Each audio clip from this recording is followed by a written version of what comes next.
Okay, everyone. So I'm going to present today a talk on generative AI applications in the serverless world. I'm Todea. I'm a site reliability engineer at Elastic. And I'm going to brief you a bit on why I wanted to give this talk. So like we all know, generative AI is a very hot topic at the moment. It has been for the last couple of years or so. I wanted to, when I started to have this idea about creating this talk, I wanted to give a fresh, let's say, new outlook on generative AI, but from a DevOps point of view, from a site reliability point of view. I'm not a machine learning engineer, I'm not a data scientist, but although generative AI is impacting the DevOps world as we see it progressively every day. So the agenda today is going to be focused on me revisiting some of the Gen AI concepts and technologies that are relevant with the Gen AI applications I'm going to be speaking about. I'm going to deep dive into a use case, and then I'm going to explain the applications that intersect with the DevOps world. So let's get to it. There are around top 5 trends for search and AI in 2024. I just wanted to check on this to give a bit of a context to generative AI, machine learning, and LLMs. So we are very accustomed to be seeing the list of links when we want to get results on a web browser, when we want to get, when we start searching on a web browser. And this actually will change a lot starting with 2024 and onwards, of course. So users will be more, let's say, expectative on those queries, like natural language queries, and they will be expecting like a very interactive conversational experience with a prescriptive answer. Then second, we'll be seeing a lot more the discussions around data safety and privacy continuing in 2024 and onwards. Basically, because there are lots of, let's say, discussions around the legal implications, intellectual property for training models, the organizational data safekeeping practices and user protection, etc. So this is something that we'll be seeing a lot moving onwards. Then the third trend will be consistent with the proper context for generative AI. Due to the challenges of generative AI, like, for instance, hallucinations or outdated training data, and right now there is a bit of urgency, right, a bit of focus to guide generative AI within the, let's say, mechanisms such as retrieval augmented generation that provide LLMs with critical domain-specific context from proprietary data. And the fourth trend will be seeing a lot of, new wave of large language models. We'll be seeing a lot of new LLMs this year, and this trend will be continuing moving forward. So these data models will become even more efficient, more adapted to all kinds of business purposes. And fifth, but not the least, the developers will be requiring a lot more, let's say, upskilling in the area of AI and generative AI and LLMs. So we'll be seeing that a lot, not just on a foundational level, but obviously even more complex and advanced than that. So just to have a bit of refreshers, let's say, into where Gen AI is positioned in relation to machine learning and LLMs. Basically, Gen AI is a subspecies of machine learning, right? That is focused on AI algorithms that are designed to create high quality content, like, for instance, text, image, and audio. And we've been seeing such applications like chatbots, text, image, or music generators. For instance, at their own turn, Gen AI obviously have their own subsets of LLMs. Now, these are focused more, let's say, like algorithms that can generate text. For example, like translation, writing, answering questions. A very important concept in machine learning is the concept of transformer, which is a neural network that learns context and meaning by tracking relationships in sequential data, like the words in the sentence. This is very important in generative AI because it will be linked to the applications that I'll be mentioning later. So what can transformers do? Basically, a lot of things. We have been using them. You have been using them in a lot of use cases, I'm pretty sure. They can, do like question answering, sentiment analysis. They can extract information. They can capture an image. They could do object recognition. They could do like, they could follow instructions. Basically, even when we interact with a search engine, we are using actually a transformer, or when we want to prevent fraud or improve healthcare, the machine learning transformer is there. So basically, they're very well spread in that sense.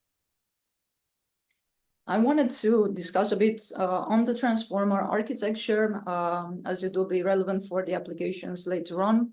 The transformer architecture is focused on two layers of encoder layer and the decoder layer.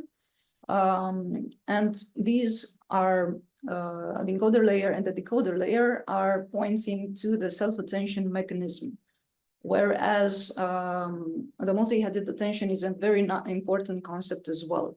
Why? Because the transformer architecture basically is using natural language processing, like I said, like translation, text generation, sentiment analysis.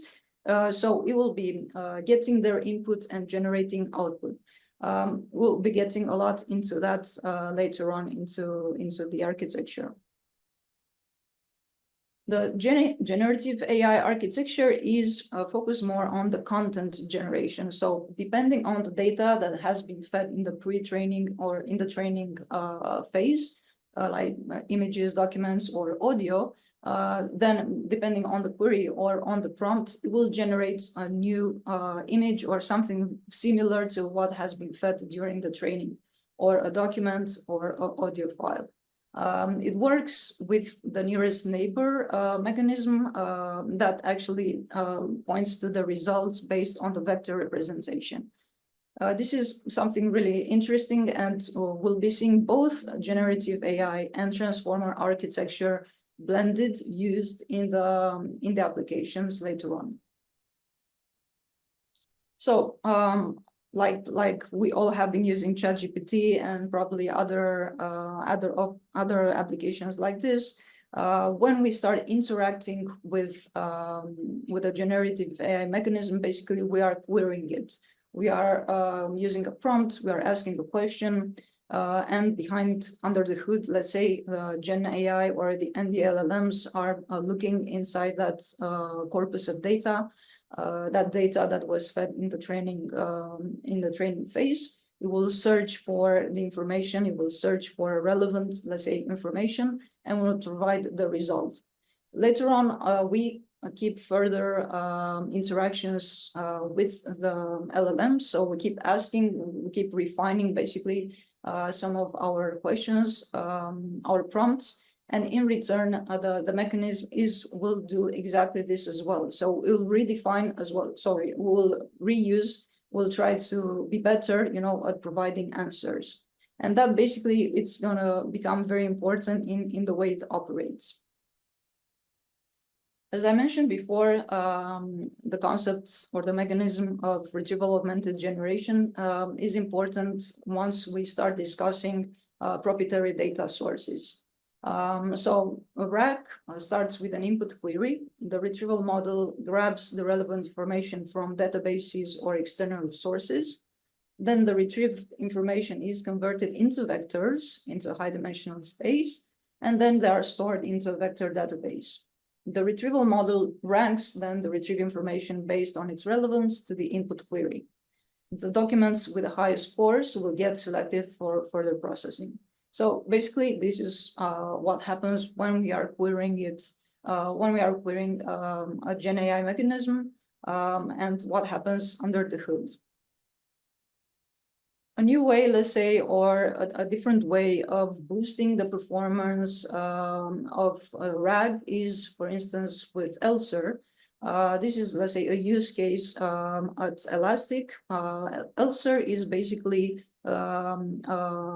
natural language processing model for English semantic search that uses sparse vectors. So it prioritizes intent and contextual meaning over literal term matching and is optimized for English documents and queries. So this is very interesting because once we use ELSER with RAG, then we see improved performance of RAG itself. And will give, let's say, even more relevant, will provide a relevant context for search results without requiring fine-tuning. So that's also something to bear in mind when you're using RAG.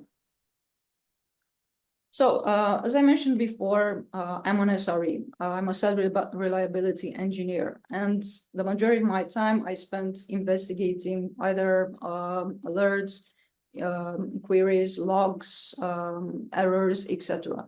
And what I think when I'm defining my job description as an SRE is that I'm pretty much like a detective. So I'm pretty much like in the shoes of Sherlock Holmes, trying to find out where's the problem. So I'm performing my investigation, and I'm using a lot of research as well. And then when I'm finding, let's say, the root cause, or let's say the mechanism, I'm trying to explain why this thing happened. And generative AI has proven to be quite the useful mechanism that can help me in this investigation, that can accompany me in this investigation. And one very important tool, or tools in general, are the observability tools, in specific observability AI assistants. So these are based on generative AI and also on transformer architecture. So behind, under the hood, behind the scenes, we are seeing the transformer architecture and also the generative AI architecture working together. So there is about, what happens there is we get image generation, we get text generation, but we also are looking at natural language processing. So both of them are kind of meshed together. And depending on the data we have fed in the training phase, we can get a lot of, let's say, support, a lot of assistance in that regard. So you can have obviously different types of data, whatever you want to use. In my case, or in our case as DevOps engineers, we can find it really, really helpful with data such as metrics, logs, SLOs, synthetic or real user monitoring, application performance. So a lot, we can have different use cases in technical support as well, etc.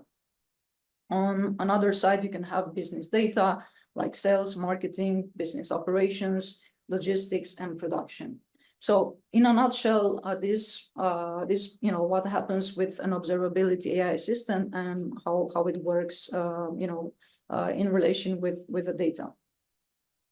So here we're gonna watch just a short demo of the observability stack working together with an OpenTelemetry application that will also be integrated with the Elastic AI assistant. So we're gonna see basically a few things that are integrated together. So let's take a look of how this. So here, basically, I integrated my open demo application with the SLOs. That will provide me some information when these SLOs are going down or are being violated. I can check, in the case of violation of these SLOs, the performance of my service. So I can look, for example, on the failed events, on the errors. I could check more on the metadata side. I could look at different labels that I've been using for my service. So basically let's say a lot of substacks here, traces, and so on. And then if I want to get even more, let's say, in depth with the error, I can even go ahead, click on the Elastic AI assistant and to get right from the user interface more information about that. I'm going to get a breakdown of the trace. I'm going to get like possible causes of the error. I'm going to get a link to the runbook that I've been fed, or the GitHub issue. And then I could even ask further questions live on the AI assistant. So is there a runbook, for example? Yes, there is a runbook. You can see the following steps. And obviously, if you want to go directly to that runbook webpage, you can click on the link as well, and it will open up the runbook as well, as we see in the example in the demo. And here in the runbook, yeah, we see whatever we have done here as steps. Then we can integrate our application with different connectors. We have a lot to choose from. You can pick your poison, how they say. If you want to work with Oracle, Azure, Blob, Dropbox, etc. So there is a lot of lists here that you can link it. So this is, in a nutshell, very short, how OpenTelemetry demo application works with observability tools and with Elastic AI Assistant. So I mentioned before that you could go further in depth with alert analysis. You could get, useful information on alert list. When did they last executed, more information on the description, etc. You can go and ask, like, okay, right now that I get this error and it's active, how can I troubleshoot it? And you can get a list of troubleshooting steps that will be very helpful, as a DevOps engineer. On the sides of SLOs, you can, analyze the current states of an SLO that you just provided. Or you can even ask theoretical questions. Okay, how do I create a percentile 99 SLO? We'll give you all the information that you need. As well, on the serverless architecture, how is it possible to create such an SLO? So quite a few steps there right out of the box. On the APM side, you can use it to get more information on the transactions, on the errors, even on the latency. So you'll get that image generation part that I've been mentioning from the Gen AI side. And it's integrated nicely as well with synthetics, with monitoring. And here you could see, like, when your monitors were last active, if they are down, etc. So a lot of use cases, a lot of applications in that sense. The AI system acts like an assistant to the DevOps engineer or the SRE, whoever is there, and needs basically support whenever is on call, or just basically doing its investigation on a daily basis. So right now, I'm just going to move back, let's say, to a theory a bit. So behind the scenes, under the hood, the Elastic AI Assistant works with a custom prompt, like we've seen, with SRE, which is the Elasticsearch relevance engine, and with Amazon Bedrock Anthropic Cloud V2 model, which is very helpful in this regard for this specific use case as an LLM, basically because why you can edit, rewrite, summarize, classify, extract structured data, is also designed to reduce brand risk. So it's helpful in regards, let's say, for security question when you want to troubleshoot more security issues, and can read through prolonged log records, and yeah, it's quite helpful in that regard as well. If you want to take a bit a look in more depth on Elasticsearch LLMs, there is a repo called Elasticsearch Labs that is there for you to test it out. Basically, you can go there and create sample apps. You can use Elasticsearch as a vector database to store embeddings, and you can build actually use cases like for retrieval augmented generation, summarization, answering. And it works a lot, works with different projects like OpenAI, Hugging Face, LangChain. So yeah, it's very helpful to get started with this. As I mentioned earlier, AI assistants are, let's say, just a part of the use cases of generative AI. And these work very well on the Serverless platform as well.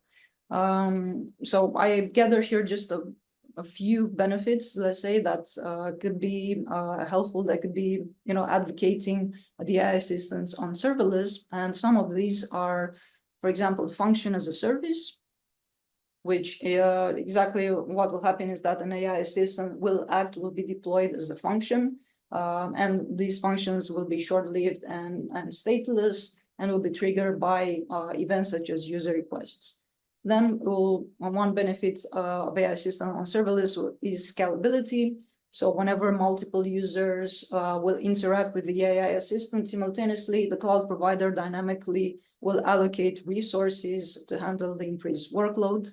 That's also an important part. Also, the cost effectiveness, because the serverless architecture follows a pay-per-use pricing model. You can just pay for as much as you use. As long as you have specific function execution, you pay only for what you have used. And then you can have it integrated with other services. Like, for example, you can utilize it with cloud-based databases for storing user preferences or external APIs for accessing additional information. And not the least, you can use it in an event-driven architecture because serverless architectures are just inherently event-driven. So meaning that these functions are triggered by various events such as HTTP requests, database changes, or scheduled events. So moving forward, obviously AI assistants are just one use case, but there are lots of things that you can do besides this. So you can use personalization and recommendation systems on serverless as well. You can use image and video synthesis, for example, from the angle of generative adversarial networks. You can deploy this to synthesize realistic images and videos. These are very used, let's say, in the creative world from artists. You can use data augmentation, for example, to augment data sets for training machine learning models on serverless as well. For example, as well for content generation, you can generate various forms like we've seen so far, using it all with a serverless architecture. So these are just a few examples. Obviously, right now we'll be seeing a lot of these moving forward. So where we at the moment? So in the case that are developers using Gen AI in general? Do they have, let's say, applications for this? Well, based on a survey, Elastic and Dimensional Research actually performed, it seems that 87% of developers are using already generative AI, so they have applications, but only 11% actually integrated it with production environments. And why? Basically, we are seeing the results on the slides. So some of them just very important challenges regard preparing your private data to use with Gen AI. So this is links to the RAG mechanism we have seen earlier. So it's not so easy to focus, or let's say, train your private data to use with Gen AI. There's a lot of work involved there. Then second, you need to be upskilling your technical teams. So it's let's say, a brand new or sort of brand new technology. But you need a lot of developers to start training on this new technology. So that takes time. Then you need to train the proprietary model. You need to integrate it with LLMs or Gen AI stack. And not least, you need to think about those infrastructure costs. Like we've seen, serverless is just one example to cut down on those infrastructure costs. But in general, that's also a very important aspect to take care of. What's are, let's say, the top considerations when selecting a vector search engine? Well, there are many challenges or considerations here as well. You need to think about reliability, about the cost, about operational simplicity, about the ease of use for developers, and query latency. These are all something that we have been facing as DevOps engineers, I'm pretty sure, in our experience. So it's very important to take care of this as well. So I want to summarize a bit this talk. I said at the beginning that, I wanted to provide like a fresh outlook on generative AI. What I wanted to take here, or what I want you to take from here from this talk, is that once you decide on the use case of generative AI in your organization, you also need to communicate a lot more, let's say, intensively with your machine learning teams, with your data scientists, because you need to correlate all these challenges together. So you as a DevOps engineer or as an SRE, you'll be bringing a lot of value to the table. You'll know, for example, how to do a troubleshoot, where to look, how you could speed up a few things on how you can cut costs, how you can speed up, let's say, the performance of applications. So you need to constantly provide feedback to your machine learning teams, and you need to work together basically to improve that use case. Whether it's an AI assistant, whether you'll be using a chat box, whether you'll be using, I don't know, different other applications that best serves for your organization. Here I also presented a list of resources that will help you start, or if you want to check the OpenTelemetry demo application, the Elasticsearch Labs, please give it a go. Also, this is, you have here an example of the blog for Elastic Search Labs, the repo, and obviously some research like vector search and how-to's integration with Lucene. Give them a go. Thank you very much for your attention so far. Please don't forget to add your feedback. And if you have any questions, I'll be looking at the chat right now. Thank you so much.